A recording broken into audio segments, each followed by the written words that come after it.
quel sera le sort de la parole qui sort de ma bouche?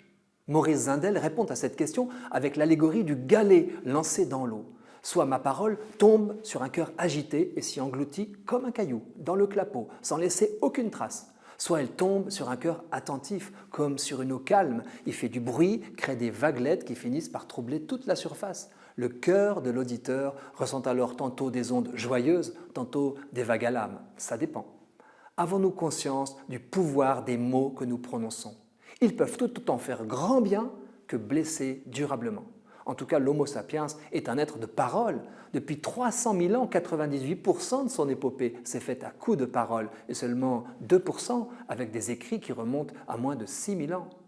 Est-ce si vrai que les paroles s'envolent alors que les écrits restent? Certes, les écrits restent à notre disposition pour une relecture et les mots gravés dans le marbre sont longtemps lisibles, mais certaines paroles se gravent dans nos cœurs qu'elles peuvent consoler, édifier ou blesser durablement.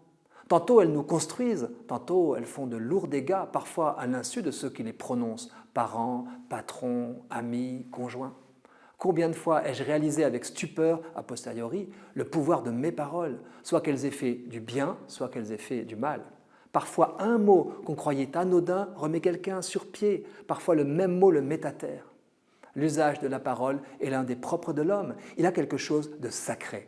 On peut bénir ou maudire.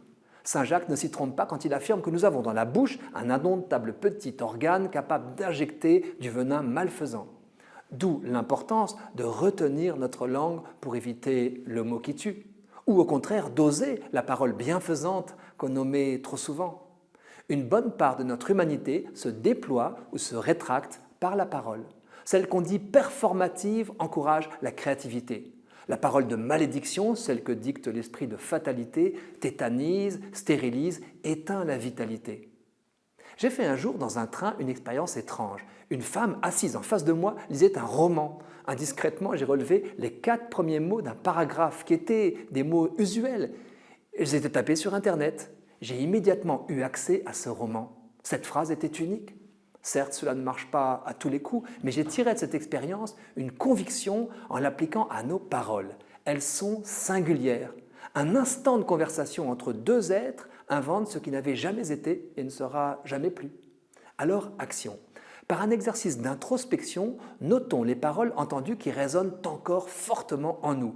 Établissons 2 colonnes. À gauche, celles qui m'ont fait perdre confiance. À droite, celles qui me construisent encore. Elles peuvent émaner d'êtres chers, il ne s'agit pas de les juger, mais que chacun récuse les paroles de fatalité en leur interdisant de le dévaloriser et garde dans son cœur, comme on entretient le feu, les paroles qui le font tenir ou grandir. Quant à nos propres paroles, je gage que cet exercice nous aura fait prendre conscience de l'importance de les peser.